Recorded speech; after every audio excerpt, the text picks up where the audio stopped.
Hello and welcome to Jessie James Beads. My name is Jem and I'm with you today to create some bead soup projects. Now I'm going to show you how to make some dangling charms with various different feels and looks to them, and you can use them as little pendants, you can use them as earrings, you can even cluster them all together and have a really fancy charm bracelet. Let's take a look at what I've made and then I'll show you how to create your own with your bead soup stash. Who doesn't love bead soup? It's in season all year round. So I've got a random collection and selection of lovely Jessie James beads. Let's just have a look at the projects we're going to work on together. I'm only going to be using a basic single wire gauge today. We're going to be working in 18 gauge. Now if you keep all your offcuts of a slightly longer length, these range from 8 to 12 inches, and I love these when you have different coloured metals as well. So if you have just a little bit of wire left on a reel, it's a great way to use up the last little bit. So the basic design is that we're going to create our own head pin, and then we're just going to go crazy wrapping shapes around those beads. I'll show you how to trace around the bead exactly. I'll show you how to change the shape that traces an outline around the bead. I'll show you a couple of different head pin shapes. And you can take inspiration from these. Here's a very simple one. There's no wrapping around the edge. That only took about 2.5 inches of wire. Basic charm. And you can see that they do look lovely as earrings. You can even have odd earring components and just lean into the whole asymmetric design. So let's get started. I've got around about a 9-inch length here of that 18 gauge wire. I'm going to give that a quick smooth and a warm through. Let's get that nice and toasty, and then I'm going to make sure that that end is trimmed flush away. We're going to start by creating a standard round coil down at the bottom. So start by rotating around, don't quite finish that circular form.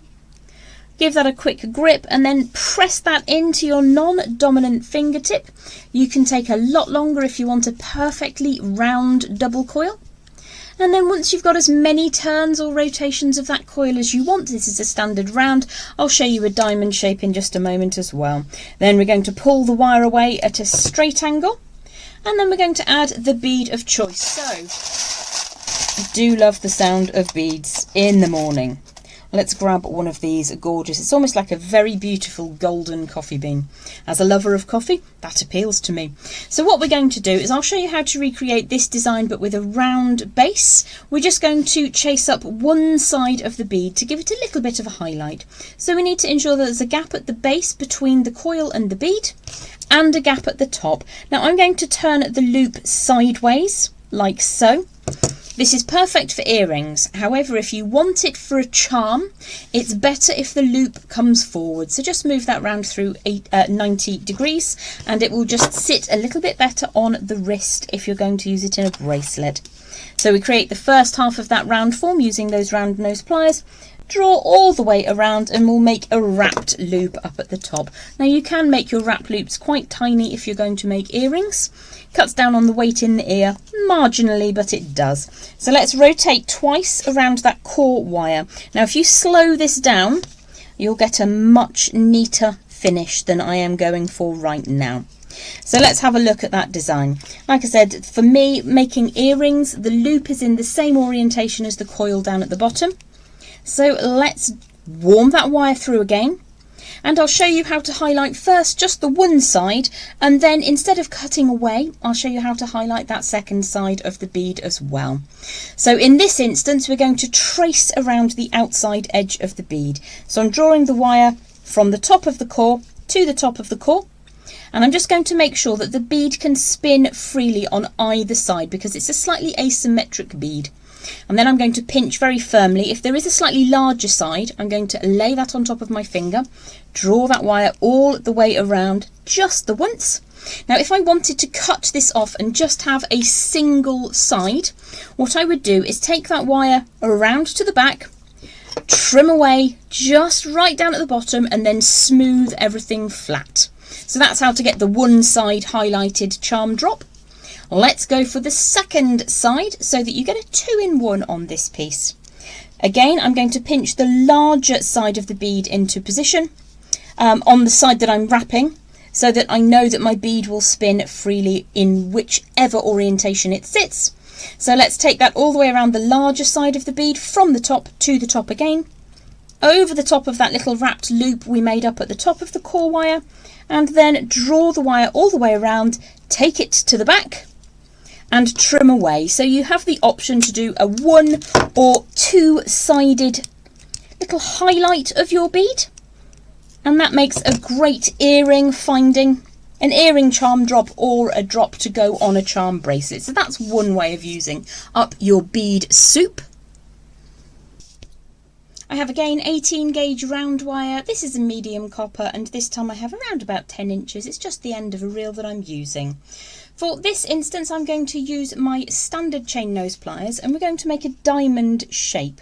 So I'm going to find a space on the pliers and mark it so that I can repeat the size time and time again. You could of course always use your very, very flat pliers if you have them. So I'm going to pop the wire inside at the point I've marked. I'm just going to pull the wire firmly over the plier so that I've got a nice right angle. I'm going to do that same thing again, moving around in the same direction. So if it goes a little bit too far, you can use whichever pliers you like best just to straighten that up. And I'm going to give that a quick strengthen by closing and opening the pliers over the top. Let's get the pliers back on the right orientation. Pop those in at the mark that we've created and draw the wire around again. Now I've got the basics of a square or diamond shape started, so I'm going to put those pliers away and use my favourites. It's a little bit easier to show you what's going on because they're bent and I can show you from underneath. So in order to complete that diamond shape, I'm going to grip the wire acrossways and then draw that around, and I'm going to guess and freehand the sizes now. So you can see we're starting to move around in that shape. I want to do the same thing again, but in order to get my pliers in there, I'm just going to open that out ever so slightly so I can pop the tip of my pliers through, just past the point at which that wire is moving, bring the line around and then close that design back up, and you can see we get a bit of a gap, and that's what we want. We just want a tiny bit of a gap around, so the pliers just sit ever so slightly north of the next stripe of wire. And then you just need to push that back into position. Now you can take this for as many rotations, it's not really a rotation because it's not round, but you know what I mean, as many as you like. So let's close that up, and I think I'm going to go for one more and then pull away in a straight line up at the top here. So again, pop your pliers in just past the top of the preceding wrap of wire, draw that over and then close it up. When you're ready to start pulling the wire away, we're just going to take it ever so slightly past the tip of your diamond and turn that wire in a straight line. Now if you have access to a hammer and block, it is a smart idea, especially if you're going to use this as a charm. This works beautifully as earrings because they don't tend to see quite as much action or snagging risk as do charms at the wrist. As a pendant, it's not that terrible, but do make sure that you give that a bit of a strengthen. Ideally, I'd reserve this design for hanging at the ear instead. So let's go into the bead mix again. Completely random draw. We've gone for this little round flower. It's lucite and it's two-tone. It's beautiful. I think that actually works really well because it's totally counter to the very geometric design we have down at the bottom. So let's find the drill aperture in the bead, slide that through. And again, we're going to need a gap between the angle change and the bead itself, and the same up at the top. So I'm going to turn out to the side again because I'm imagining these as earrings. Again, if you wanted to have that as a charm, do hammer the shape whilst you have the chance, but also you'll need the loop to come forwards at 90 degrees to the charm, because when it sits on the bangle, you will find that the loop sits better on the round frame or the bracelet, whatever you're adding it to. But for earrings, turning the wire sideways whilst the bottom form is flat is probably best. So let's go for another little wrapped loop up at the top, all the way around, squish that down flat. I'm going to quickly strengthen and straighten that loop. That all looks as if it's in the right place to me. I'm going to give that a quick squish to strengthen it and then take that tail of wire around a good couple of times. Now for this design, because I've gone for a very uniform shape at the base and then a slightly more natural shape in the middle, I think I'm going to go geometric again up at the top. So I think for this one I'm going to go for an oversized round form. So you can make whatever shape you like. The same rules apply. You just need to support the shape, whether you're doing a square, tracing in a round shape, or not having anything on there at all. So let's draw that wire away. Get that nice and warm. It's seen a little bit of rotation action, so it's a little tense. Get that toasty warm all the way through.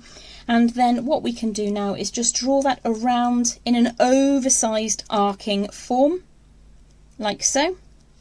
And you can see that by warming that wire through, it will actually do what you want it to without too much drama. So that's going to be quite oval if I do it that wide. So I think I'm just going to draw that in ever so slightly, but not completely closed up. What I need to do then is pinch very firmly on that arc shape on the side, draw the wire around that central core once, and then again warm that wire through, like so. If you get that toasty warm enough, you'll be able to just generate that arc really nicely. This is a medium copper, so that actually forms reasonably well. If you struggle with it, you can cheat and get your pliers to help you out. You might like to just very gently squish that little loop down at the bottom, and then you can close that up or open it up, whatever you need to do to make the shape that brings you happiness.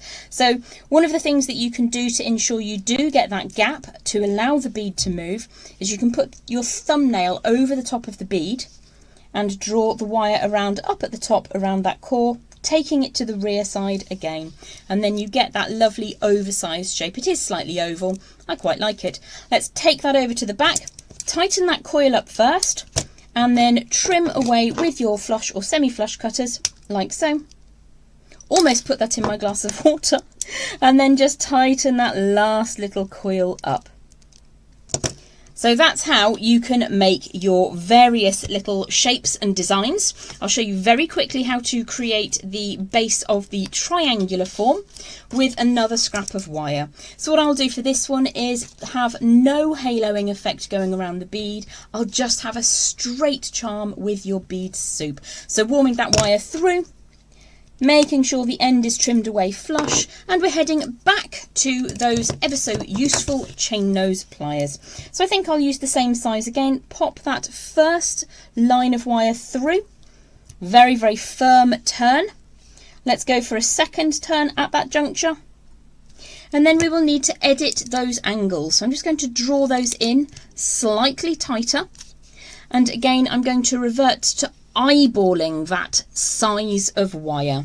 So if I pop the pliers in at the end, just past the point at which the wire crosses the preceding rotation, draw that all the way around. You can give that a quick squish, make sure you're happy with how it's starting. If you're not happy with this bit, you can always trim it away and start again. So to make the triangular form, just open that out exactly as we did with the diamond shape. Grip across the wire just past that previous point, and then draw that back into position. So you'll see with the triangle, if you're not getting very sharp bends in the wire, so I'm just going to open that out, it can look a little bit ungainly. So you can just sharpen those angles up slightly. Let's draw that wire back across, give it a squish to give it some strength, and then move on to the next layer. So you can go for as many or as few as you want. Again, this shape works really, really well in earrings because it's kind of free falling, free standing rather. So if you wear that as a charm on your wrist, you might stand to catch it on something. In the ear, it's a little bit safer. I'm going to go for one more rotation, I think, on this triangular shape. I do like a little bit of geometry and jewellery sometimes. So let's make that final bend. In fact, I think what I'm going to do is change this up slightly. Let's put the pliers in, draw that across, and I think I'm going to put that in halfway through. Halfway along the surface, and then draw that away. So if you need just a little dinky triangular or arrow head pin, that's one way that you can create your own. Let's delve in and grab our last bead of the day. Cool, this is a fancy one. Let's slide that one down, all the way down, take a look. Now, if you want to create a simple charm with no wrapping around the edge, I'll show you how to do that now. Again, I'm going to take the wire out sideways so that it will fit on earrings. But if you want to use that as a charm on a bracelet, I would suggest bringing that wire forwards. Let's create another round form. You'll notice that a lot of my tools have got these little permanent marker lines on them, and that's just so that I can make repeatable sized loops and bends in wire. You can of course invest in your bail making pliers if you wish, just centralising that loop. It's not a perfect loop, but I'm not going to fret about it today. Now, if you wanted to keep that as a simple charm, I would say wrap around a couple of times, take the wire to the rear of the design, and then trim away. If you want to create a bit more of a shape, I've obviously just gone for quite a short piece of wire today. You'd probably want to start, as we did with the diamond shape charm drop, you'd probably want to start with sort of 10 or 12 inches of wire. This was a much shorter piece, but you can start to create that shape and bring it down. For me today, I'm going to leave it as is, so what I will do is just bring that wire all the way around to fill all of that space. Not only am I making an attractive spiral up at the top of my design, but I'm strengthening the neck of the design. If you get any loose bits, you can just tighten that up gently. Try not to poke yourself in the finger. Let's draw that around half a more time. That's not very good English. And then at the very end, we're just going to push that wire down flat. So there's your bead soup projects, all earrings, add them to bracelets, miniature pendants, and look how much you've got to work with.